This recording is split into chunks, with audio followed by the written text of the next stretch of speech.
Sir आज आयुष विभाग की समीक्षा बैठक में सर क्या दिशा निर्देश? क्योंकि जिस तरह कोविड महामारी के कारण पूरा प्रदेश जिस तरह इसमें जूझ रहा है, उसको देखते हुए आज हमने आयुर्वेद मंत्रालय की आपातकालीन बैठक बुलाई है और हमने ये निर्णय लिया है कि जो कंट्रोल रूम है, चाहे प्रदेश का कंट्रोल रूम है, चाहे जिले के कंट्रोल रूम है, हमारे आयुर्वेद, होम्योपैथिक, यूनानी चिकित्सक इन कंट्रोल रूम में बैठेंगे। जो भी पेशेंट हैं, कोरोना के जो पॉजिटिव संक्रमित लोग हैं, उनसे बातचीत करेंगे, उनको आयुर्वेदिक दवाइयों के इलाज के बारे में बताएंगे, जिससे कि इस महामारी में जो एलोपैथिक पर या जो प्रदेश सरकार पर दबाव है या लोगों का ठीक से इलाज नहीं हो पा रहा है, उसमें हम आयुर्वेद विभाग एक तरह लोगों के इलाज में, लोगों के स्वस्थ बनाने में अग्रिम भूमिका निभा सके, इस दिशा में हम काम कर रहे हैं। लोगों की प्रतिरक्षा क्षमता को विकसित करने के लिए भी पिछले वर्ष भी हमने काढ़े के पैकेट वितरण किए थे। उस समय हमने केवल फ्रंट लाइन में जो पुलिस, चिकित्सा से जुड़े हुए चिकित्सक कर्मचारी और जो तमाम प्रेस के लोग थे, इस व्यवस्था से लगे फ्रंट लाइन में जो लोग काम करे, उनके लिए वितरण किया था। लेकिन इस वर्ष हमने माननीय मुख्यमंत्री से अनुरोध करके 5,85,00,000 रुपए की धनराशि, इसे काढ़े को कह सकते हैं या इम्यूनिटी बूस्टर को कह सकते हैं इसको, या प्रतिरक्षा क्षमता को विकसित करने के लिए हम पूरे प्रदेश में इसमें वितरण करेंगे। और इस बार हम तमाम उन लोगों को भी जो कोविड पॉजिटिव है, इस बीमारी के संक्रमित मरीज हैं, उन सबको भी और उनके परिवार के लोगों तक भी निःशुल्क हम इस समय ये वितरण करेंगे। हमने अपने सभी चिकित्सालयों को, जिससे कि जो शहर के हमारे चिकित्सालय उन पर प्रेशर ना हो, हमारी कोशिश है कि ग्रामीण क्षेत्र में आयुर्वेद के जो चिकित्सालय हैं, दूर दराज के ग्रामीण क्षेत्रों में सभी जगह हमारे चिकित्सालय हैं, उन सभी चिकित्सालयों में हमारे चिकित्सक उपस्थित रहें। हमने तत्काल प्रभाव से सभी चिकित्सक पूरे आयुर्वेद विभाग के वार्ड वाइज से लेकर सबके इसमें छुट्टियां, कोई छुट्टी नहीं जाए, अपरिहार्य परिस्थितियों को छोड़कर छुट्टियां निरस्त कर दी गई हैं,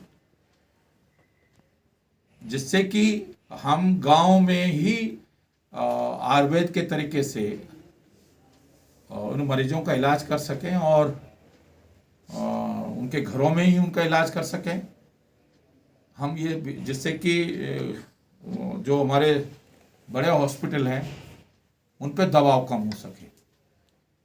हम कोशिश कर रहे हैं कि जो हमारे 15 बेड से ऊपर के चिकित्सालय, आयुर्वेदिक चिकित्सालय हैं, उनमें ऑक्सीजन की भी व्यवस्था करने की कोशिश कर रहे हैं, जिससे कि हम जब तक बहुत क्रिटिकल पोजीशन किसी की नहीं है,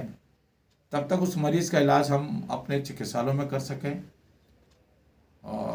जो आयुर्वेदिक विश्वविद्यालय का देहरादून का कैंपस है, वहाँ का जो चिकित्सालय है, हम 100 बेड के हिसाब से, कोविड हॉस्पिटल के हिसाब से उसकी तैयारी कर रहे हैं। और जैसे ही ऑक्सीजन और आवश्यक व्यवस्थाएं वहाँ पर हो जाएगी, हम प्रदेश सरकार उसको फिर आयुर्वेदिक कोविड सेंटर के रूप में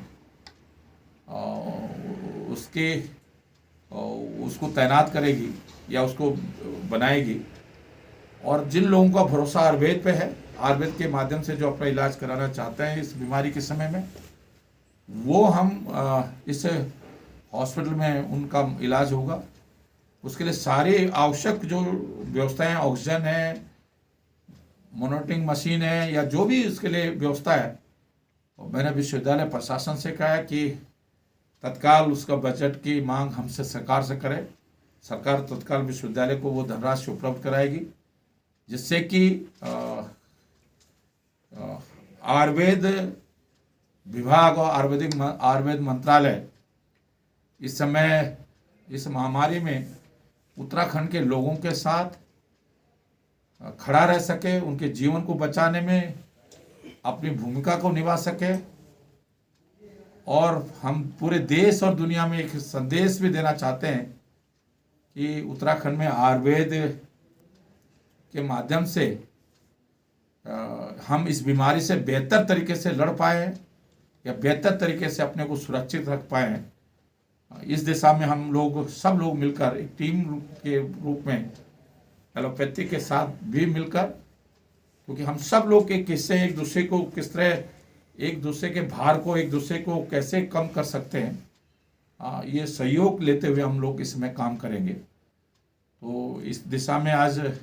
हमने कहा है कि जैसे जो कमीशन से नियुक्ति होने में समय लगेगा, तो एक प्रस्ताव निदेशालय आयुर्वेद निदेशालय और होम्योपैथिक निदेशालय से कहा गया है कि संविदा पर एलोपैथी की तरह अगर तत्काल नियुक्तियाँ संविदा पर नियुक्तियाँ करने के लिए प्रस्ताव शासन को भेजें तो सरकार इस पर तत्काल निर्णय लेगी। जिस तरह एलोपैथिक में के जो चिकित्सक हैं, कर्मचारी हैं, उनका जो जीवन बीमा निर्धारित किया गया है, वही सारा जीवन बीमा हमारे आयुर्वेद के जो चिकित्सक हैं, होम्योपैथिक यूनानी के चिकित्सक हैं, फार्मासिस्ट हैं, टेक्निकल स्टाफ है जो इस बीमारी में लगा हुआ है, उसका भी जीवन बीमा उसी तरह सरकार ने निर्धारित किया है जो एलोपैथिक के लोगों के लिए किया है। तो निश्चित रूप से मैं सोचता हूँ कि हम सब मिलकर जब एक दूसरे को सहयोग करेंगे तभी इस बीमारी से उत्तराखंड को बचा सकते हैं। धन्यवाद सर।